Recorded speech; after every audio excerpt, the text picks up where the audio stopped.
Hello everyone. हम history कर रहे थे। हिस्ट्री में हम अब आगे थे पुष्यभूति वंश पे। तो देखो लास्ट हमने पुष्यभूति वंश की एक लेक्चर कर लिया है, उसमें हमने थोड़ा बहुत समझा और नोट्स करे हैं। आज हम समझते भी हैं और नोट्स भी करते हैं। तो चलो भाई, हमने राज्यवर्धन तक कर लिया था, फिर हम आगे थे हर्षवर्धन पे। थोड़ा सा रिकैप कर लें भाई, थोड़ा सा रिकैप कर लेते हैं, फिर उसके बाद हम स्टार्ट करते हैं। इमेज तो क्या करेंगे, पेज ऐड कर लेते हैं भाई। ठीक है, चलो भाई हम करते हैं स्टार्ट। पुष्यभूति वंश। देखो पुष्यभूति वंश के बारे में हम इतना कर चुके हैं कि पुष्यभूति वंश की स्टार्टिंग कहाँ से हुई थी भाई।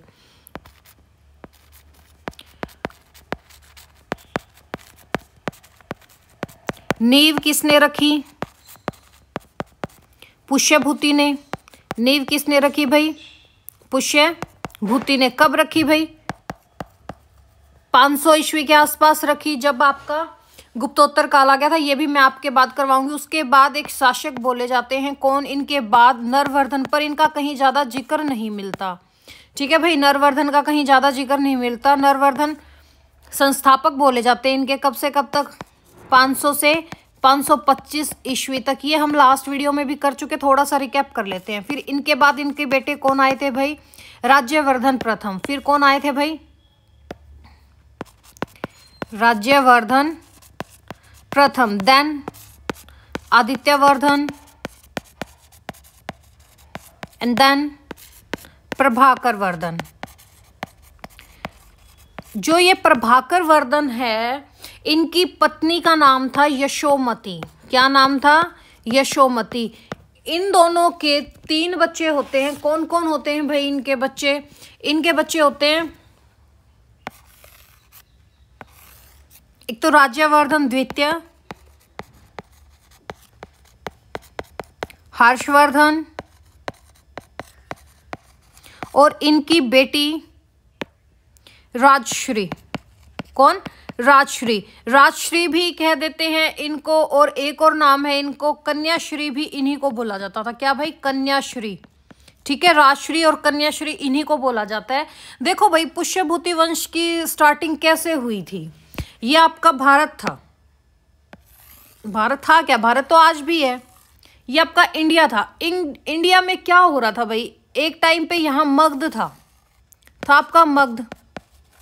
ठीक है, मगध के बाद क्या आया भाई? आपका मौर्य आ गया था। फिर यहाँ पे मौर्य शासन आ गया था। मौर्य शासन के बाद आपका मौर्योत्तर शासन आया था। क्या आया था भाई? मौर्योत्तर काल आया था। मौर्योत्तर काल में आपका कौन कौन सा वंश आ गया था? मौर्योत्तर काल में आपका वंश आ गया था, जैसे भाई ब्राह्मण वंश आ गया था।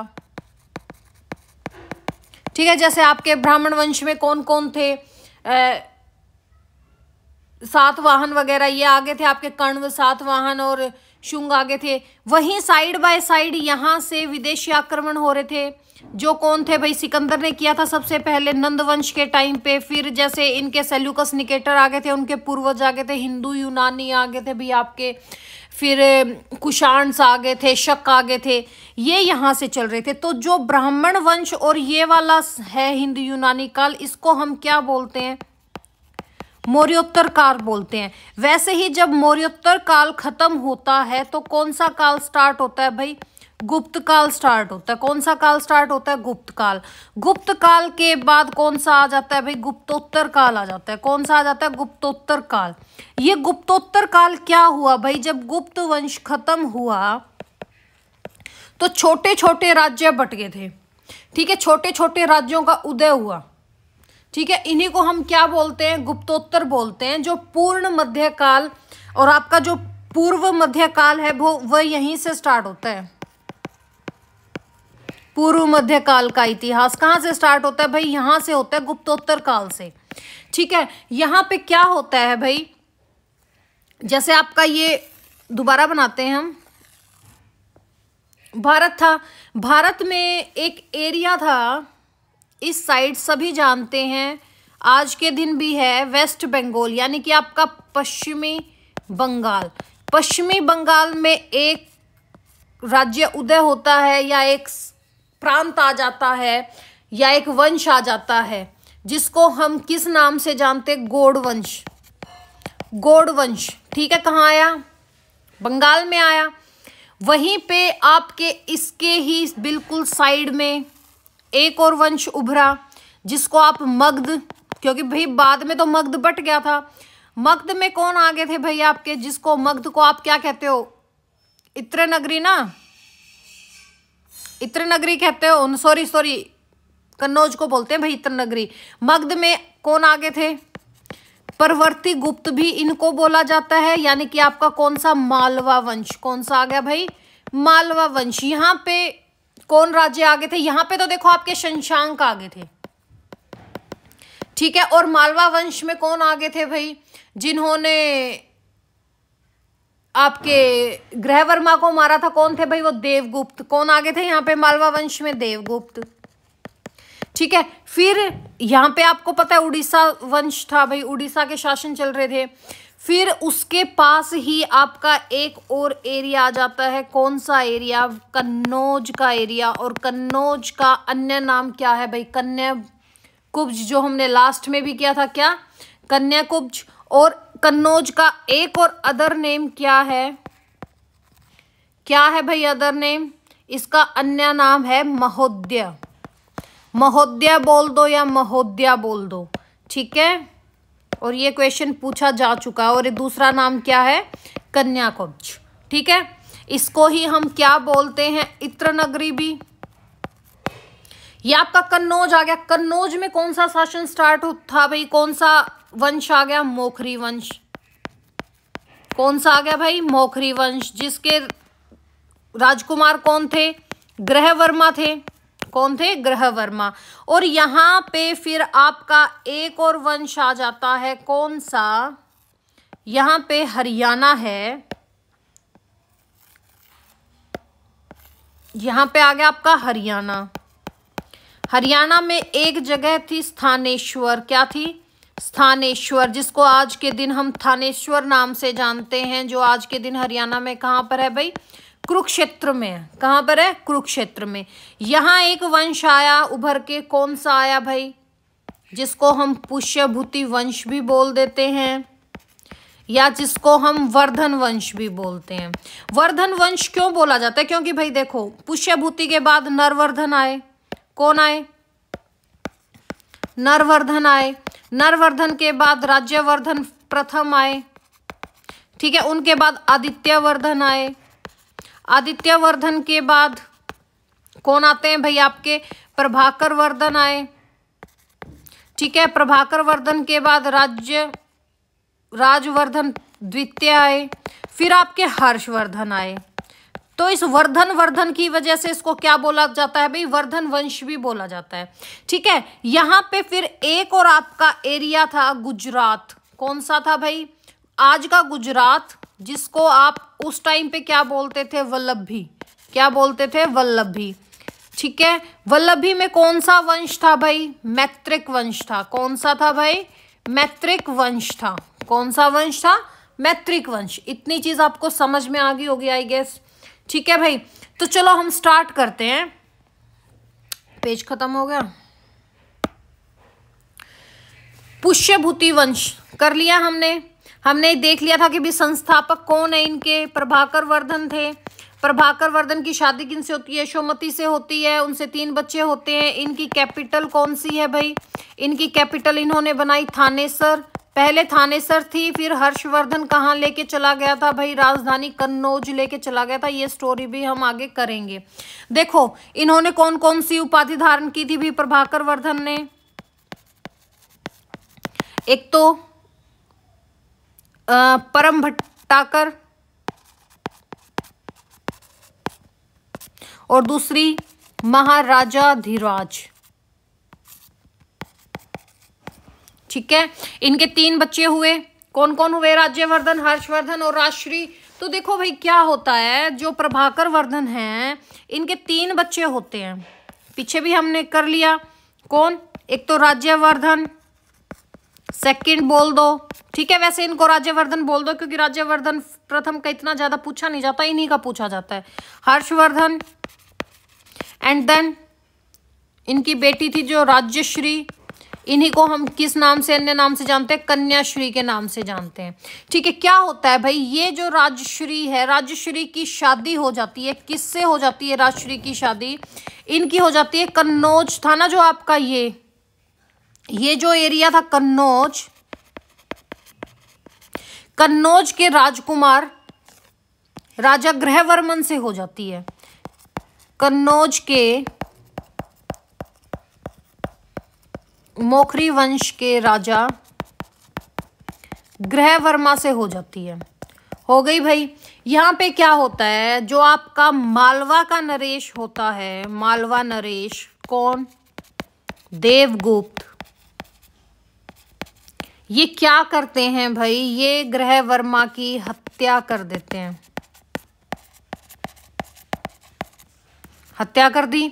अब यहाँ पे हत्या कर दी और इन्होंने राजश्री को क्या किया भाई, बंदी बना लिया। क्या किया, राजश्री को बंदी बना लिया। 2 फैक्ट हो गए यहाँ पे। तो अब राज्यवर्धन था, उसकी बहन कौन थी? राजश्री, यानी कि जो ग्रहवर्मा था इनका जमाई हो गया भाई। राज्यवर्धन को गुस्सा उठता है। राज्यवर्धन क्या करता है भाई, देवगुप्त से युद्ध करता है और इनको मार देता है।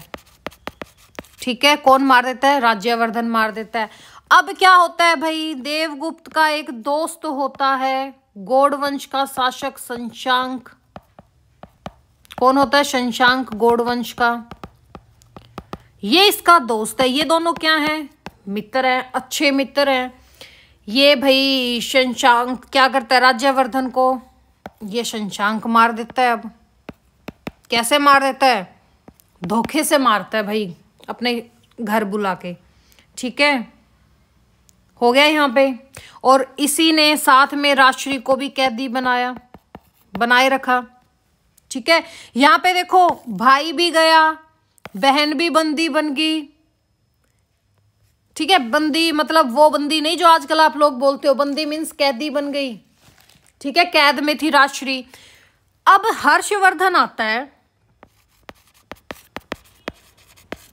हर्षवर्धन सिर्फ 16 साल का था, क्योंकि इसका जन्म होता है भाई 590 ईस्वी में। क्या होता है? इसका जन्म होता है।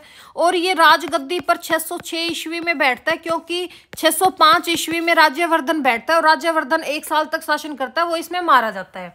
ठीक है, 16 वर्ष की आयु में राजवर्धन क्या बनता है भाई? राजा बनता है। और सबसे पहला काम क्या करता है, ये शशांक को मार देता है, बदला लेता है भाई अपने भाई का, और अपनी बहन को छुड़ा लेता है बंदी से। पर जो इसकी बहन है वो क्या करती है भाई, विंध्य पर्वत का जो जंगल है वहां चली जाती है सती होने के लिए, पर ये ढूंढ के लाता है और अपनी बहन को और बचा लेता है। यहाँ पे हर्षवर्धन का सबसे पहला काम क्या था, जो इन्होंने मिलके भाई कन्नौज पे कब्जा किया था। पहले देवगुप्त ने किया, फिर चलो देवगुप्त तो मारा जाता है, फिर शशांक ने कर लिया। इसने क्या किया भाई, कन्नौज पर विजय प्राप्त की। किससे? शशांक से। और कन्नौज को अपनी राजधानी बना लिया। अब यहाँ पे क्या होता है, थानेसर से राजधानी कहाँ शिफ्ट हो जाती है भाई? कन्नौज में होती है, जिसको आप महोदय और महोदयश्री नाम से भी जानते हो। ठीक है, कैपिटल कहाँ से कन्वर्ट हो गई भी? थानेसर टू कन्नौज हो गई। हर्षवर्धन की उपाधियां कौन कौन सी थी? हर्षवर्धन को उपाधि मिली थी भाई शीलादित्य की, परम भट्टारक की, जो इनके पिताजी को भी मिली थी, और महाराजा धीराज की। ये इनको उपाधियां मिलती हैं। और कौन सी उपाधियां मिलती हैं भाई? सकलोन तो पत्थर की। कौन सी? सकलोन तो पत्थर। और सर्वभम परमेश्वर की। और कौन सी? सर्वभम परमेश्वर की। ये क्या है भाई इनकी? ये इनकी उपाधियां हैं, इनको आप अच्छे से याद कर लेना। कौन कौन सी? शीलादित्य, परम भट्टारक, महाराजा धीराज, शकलोन पत्थर और सर्वभम परमेश्वर की। जो ये शीलादित्य की उपाधि इनको मिली थी, ये शीलादित्य की उपाधि ये किसने दी थी भाई? ये उपाधि इनको दी थी ह्वेनसांग ने। और ह्वेनसांग के बारे में आप सब जानते हैं, ये कौन है? ये वो बंदा है जो आपका हर्षवर्धन के काल में आया था। ये 630 ईस्वी में भारत आता है। किस लिए आता है भाई? नालंदा विश्वविद्यालय में पढ़ने के लिए आता है, फॉर स्टडी। यहाँ से ये बुद्ध शिक्षा और ये सब चीज करता है। फिर ये 645 ईस्वी में वापस लौट जाता है। कहाँ? चाइना ये वापस लौटा। कहाँ से जाता है भाई? स्थल मार्ग से जाता है। ये क्वेश्चन पूछा गया है, ठीक है, स्थल मार्ग से जाता है। हर्षवर्धन ने शीलादित्य की उपाधि किसने दी भाई? ह्वेनसांग ने दी। किसको दी? हर्षवर्धन को दी। यहाँ पे हर्षवर्धन भी इनको एक उपाधि देता है। हर्षवर्धन ने इनको क्या उपाधियां दी? हर्षवर्धन ने ह्वेनसांग को क्या उपाधि दी भाई? इनको उपाधि दी यात्रियों का राजकुमार बोला। एक तो क्या बोला? यात्रियों का राजकुमार। दूसरा शाक्य मुनि बोला भाई। इनको क्या बोला? शाक्य मुनि। और नीति का पंडित भी इनको बोला गया। और क्या बोला गया भाई? नीति का पंडित। ये भी किसको बोला गया? आपके ह्वेनसांग को। ह्वेनसांग ने एक बुक लिखी थी जिसमें हर्ष का वर्णन किया गया है, उनका यात्रा वृतांत का वर्णन किया गया। कौन सी बुक थी भाई? वो सीयू की। कौन सी बुक थी? सीयू की। कौन सी बुक थी? सीयू की थी। ये किसकी बुक थी? ह्वेनसांग ने लिखी थी, जहां पे हर्षवर्धन का वर्णन किया गया है। और ह्वेनसांग ने ना शूद्रों को, जो ये सीयू की बुक है, इसमें जो आपके शूद्र हैं, जो आपकी वर्ण व्यवस्था में शूद्र थे, उनको क्या बोला गया है? कृषक। क्या बोला गया है? कृषक। ये कहाँ पे पढ़ाई करने आए थे भाई? नालंदा विश्वविद्यालय में आए थे। अच्छा, नालंदा विश्वविद्यालय किसके द्वारा बनाया गया था? कुमारगुप्त के द्वारा। किसके द्वारा बनाया गया था भाई? कुमारगुप्त, ठीक है। और एक क्वेश्चन आता है, जब ये नालंदा विश्वविद्यालय में पढ़ने आए थे, ये यहाँ पे लिख देती हूँ, ये नालंदा विश्वविद्यालय में पढ़ने आए थे, तो इनके आचार्य कौन थे उस टाइम पे? इनके आचार्य कौन थे भाई? इनके आचार्य थे शीलभद्र। कौन थे? शीलभद्र इनके आचार्य थे। किनके थे? ह्वेनसांग के आचार्य कौन थे भाई? शीलभद्र थे। इतना आई गेस आपको समझ में आ गया होगा।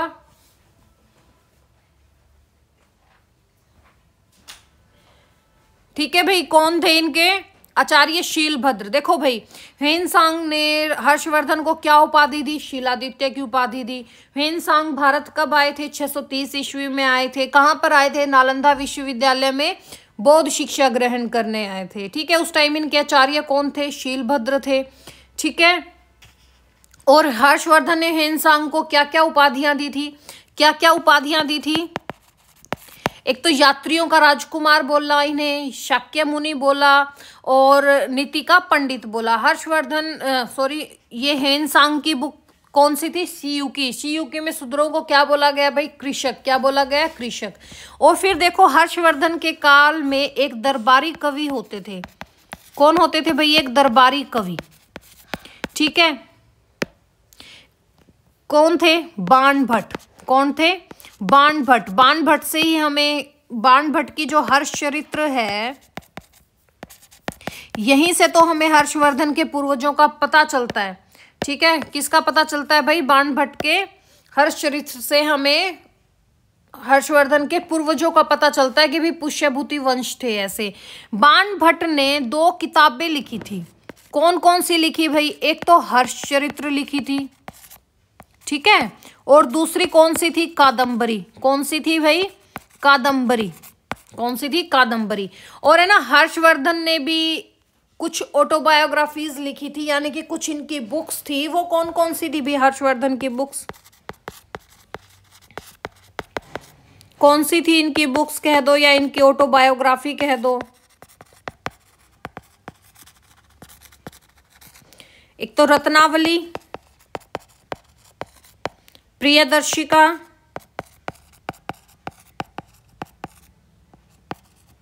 और एक नागानंद।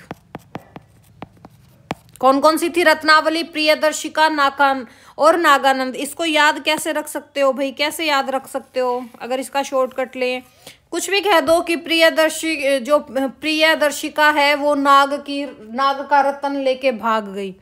ठीक है, मैंने तो ऐसे ही याद किया हुआ है। प्रिया नाग का रत्न लेकर भाग गई। ठीक है, हर्षवर्धन की बुक कौन कौन सी थी भाई? रत्नावली, नागानंद, प्रियदर्शिका। 643 ईस्वी में क्या होता है? 643 ईस्वी में एक एरिया है आपका प्रयाग, ठीक है, और एक एरिया है कन्नौज। जो है ना हर्षवर्धन थे, ये ना धार्मिक सम्मेलन करवाते थे। क्या करवाते थे भाई? धार्मिक सम्मेलन करवाते थे। ये हर 5 वर्ष बाद करवाते थे धार्मिक सम्मेलन। हर 5 वर्ष में एक धार्मिक सम्मेलन करवाते थे, जिसका आयोजन कहाँ होता था भाई? प्रयाग में होता था। कहाँ आयोजन किया जाता था उसका? प्रयाग होता था, प्रयागराज में। और जो इसका छठवां सम्मेलन था, इसमें ह्वेनसांग भी शामिल था। ठीक है, जो छठा सम्मेलन था इसमें ह्वेनसांग शामिल था। और इसने क्या बोला भाई? कि यह महामोक्ष परिषद है। और इसको क्या बोला गया? इस सम्मेलन को क्या बोला गया? महामोक्ष परिषद। क्या बोला गया? महामोक्ष परिषद। हर्षवर्धन को अंतिम हिंदू शासक भी बोला जाता है। क्या बोला जाता है भाई? अंतिम हिंदू शासक कौन थे? हर्षवर्धन थे। सम्राट, हिंदू सम्राट कौन थे? हर्षवर्धन थे। इनकी सिंचाई में तुला यंत्र का प्रयोग होता है। किसका? तुला यंत्र का। और जो सूती वस्त्रों के लिए प्रसिद्ध था वो कौन सा था भाई? आपका मथुरा था। कौन सा था? मथुरा था। ये था भाई आपका हर्षवर्धन। अब हम इसके नोट्स कर लें, हर्षवर्धन का क्या क्या चीज थी। देखो भाई, हर्षवर्धन, राज्यवर्धन का छोटा भाई हर्षवर्धन अपने भाई की हत्या का बदला लेने के लिए कृत संकल्प था। राज्यवर्धन कब मारा गया? इसने कब से कब तक शासन किया? 605 से 606 ईस्वी तक इन्होंने शासन किया। फिर 606 ईस्वी से लेके 647 ईस्वी तक हर्षवर्धन ने शासन किया। और हर्षवर्धन के बाद इनका कोई भी उत्तराधिकारी नहीं बचा था भाई, क्योंकि मुझे नहीं इनकी शादी का तो जिक्र कभी कहीं आया ही नहीं कि इनकी शादी किससे हुई थी। ठीक है, उसने शशांक कौन था? गौड़ वंश का शासक था, जो आपका कहां पर था? वेस्ट बंगाल में। ठीक है, पश्चिमी बंगाल में। इनके विरुद्ध युद्ध छेड़ दिया और कन्याकुब्ज मीन्स आपका जो कन्नौज है, ठीक है, जिसका अन्य नाम महोदया भी है, पर अधिकार कर लिया। किसने कर लिया भाई? हर्षवर्धन ने कर लिया। हर्ष ने कामरूप के राजा, कौन? कामरूप का राजा भास्कर वर्मन के साथ गठबंधन किया। ये कामरूप कहाँ है भाई? आपका असम एरिया थे ये, वहां के राजा थे कामरूप।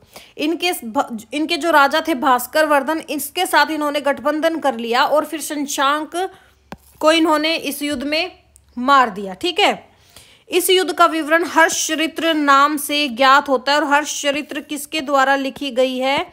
बाण भट्ट के द्वारा लिखी गई है, के नाम से ज्ञात नहीं है। क्या है भाई? ज्ञात है आएगा। यह ऐतिहासिक विवरण संघर्ष के परिणाम या शशांक के विरुद्ध की गई विशिष्ट कार्रवाइयों के बारे में जानकारी प्रदान नहीं करता है।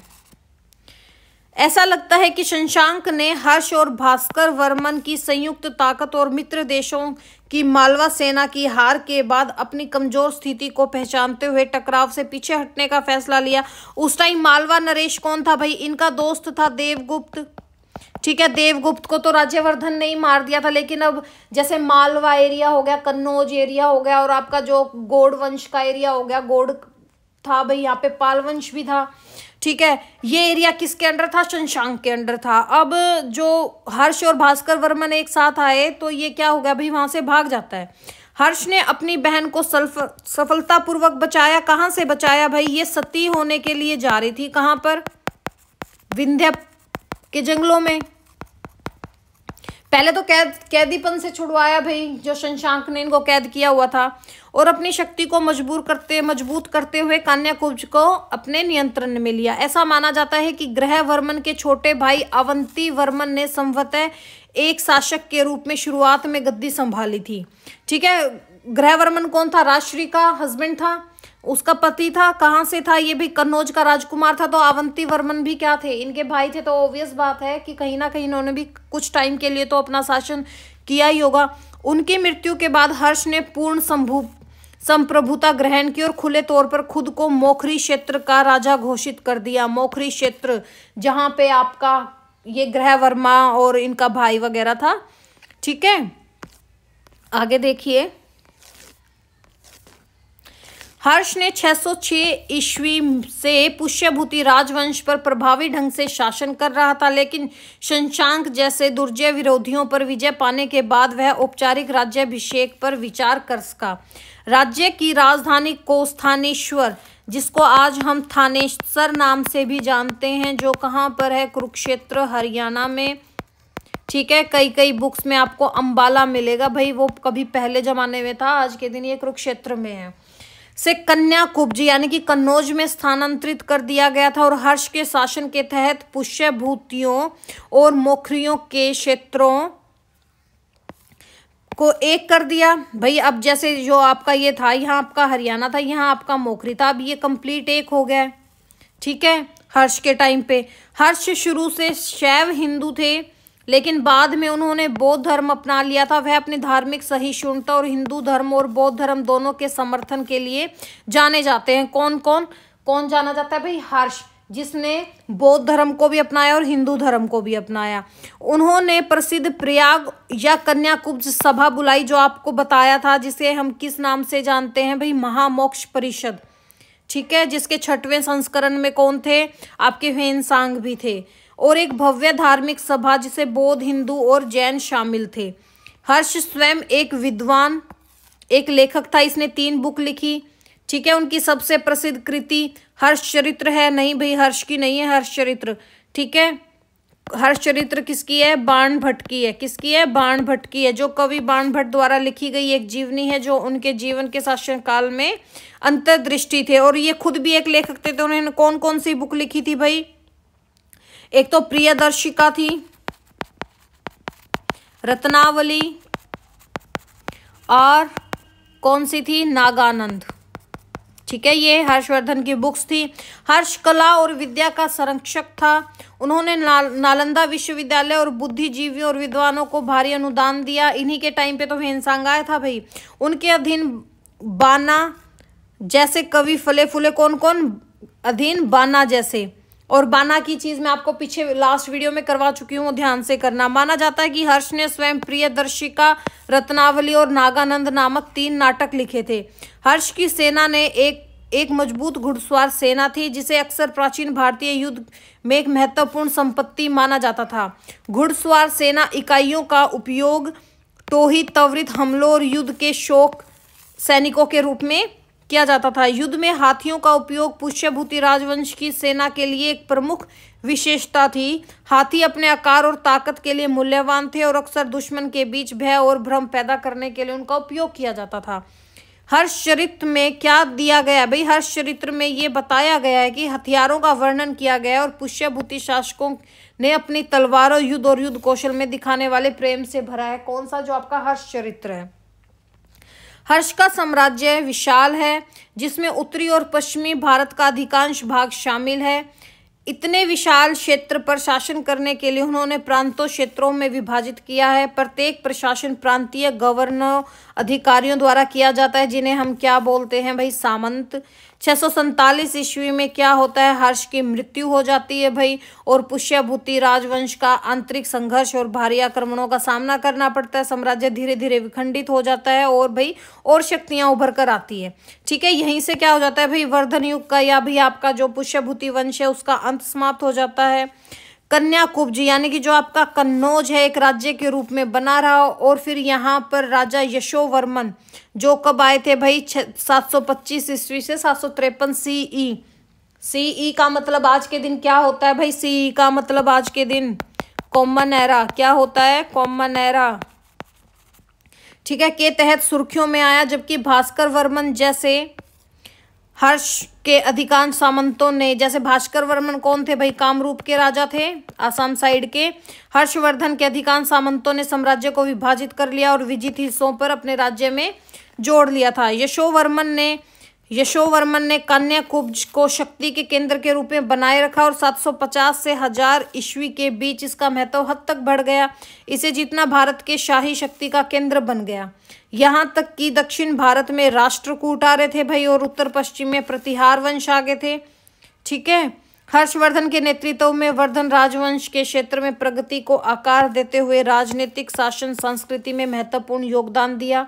वर्धन राजवंश द्वारा शुरू की गई प्रशासनिक सांस्कृतिक प्रगति में मध्ययुगीन भारत के राजनीतिक और बौद्धिक परिदृश्य पर गहरा और स्थायी प्रभाव छोड़ा। ये हो गया आज आपका पुष्यभूति वंश भी खत्म भाई।